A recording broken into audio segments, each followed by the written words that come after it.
Ok, thật quay mồ.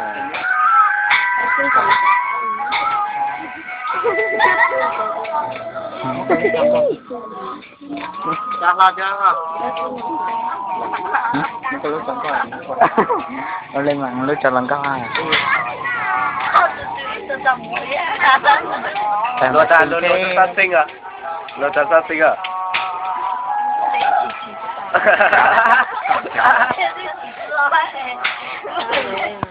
Các chụp này.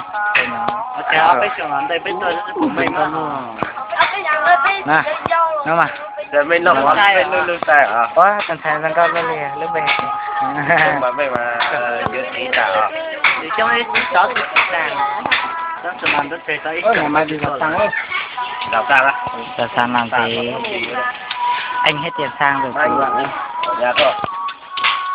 Rồi tự đi học cơ à? Thế à? Quyết định học ở trường nước nó vào kỳ đi rồi. Rồi phải cũng chụp quốc rồi. Nó có chụp cái tuổi.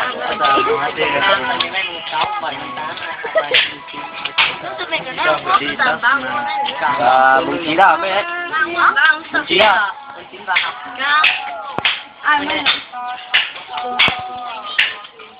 Đi đánh nhau. Tuần này ta thì đi gần. Em muốn là tập máy nữa. Một tổ chức là trường nó sáng cờ chứ à? Cú tấp bao à?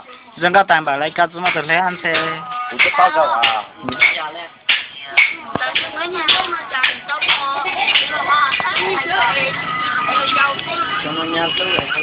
Trong nó nhát lưỡi, trong nó hai lên nhắm vào mà. Lấy một mình rồi, trông rồi. Anh mà ăn lúc mà